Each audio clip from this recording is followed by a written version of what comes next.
Kahit ano pang sigaw mo, nako, hindi mo maaagaw ang hindi naman sa'yo.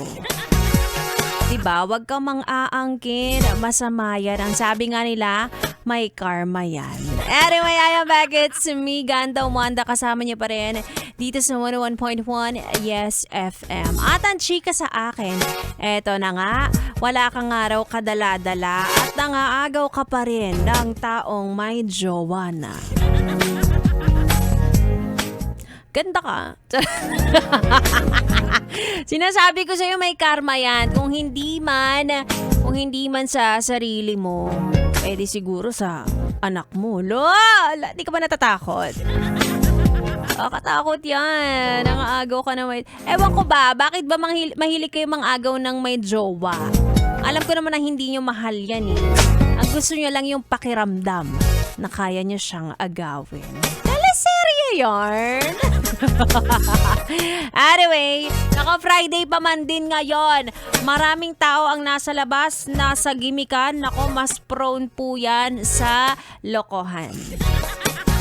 Ako, hindi ko kayo lolokohin. Kasi gaya ng sinabi ko kanina, eto na nga, may nanalo na ng 500 pesos sa ating ACS! Pera lang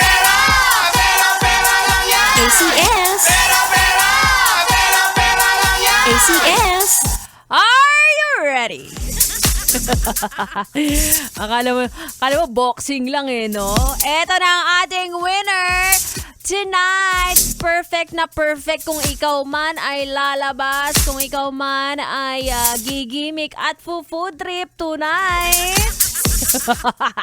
Meron ka na 500 pesos. Congratulations kay Jasmine Jed Reyes! Grabe.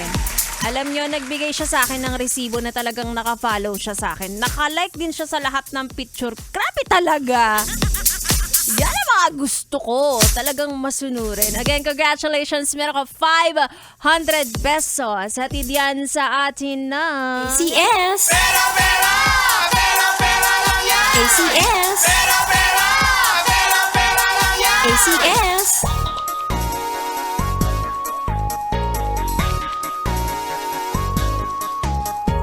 O, diba, napakadali lang. Makikinig ka lang sa amin. Susundin mo lang ang sasabihin namin. May 500 pesos ka na agad. Hindi na po pinupulot ang pera ngayon. Well, yung iba ninanakaw, nango-hold up, mga ganyan. Pero, huwag tayo sa masama, ano ba? At yan sa atin ng ACS with Pride Detergent. Abangan pa kung sinong DJs ang mamimigay ng 500 pesos araw-araw po yan. And of course, abangan din kung ano ang ipapagawa nila. Huwag kayong mag-alala, gaya ko, hindi rin nila kayo papahirapan. Ewan ko lang kay B-Boy kasi medyo gusto niya challenging ang buhay. Anyways, sa aking pagbabalik, eto na dahil Friday ngayon, ang mga tugtugang pangdalawahan sa ating Yes Duet. Ituloy muna natin ang ating tugtugan dito lang sa 101.1 Yes FM Solid.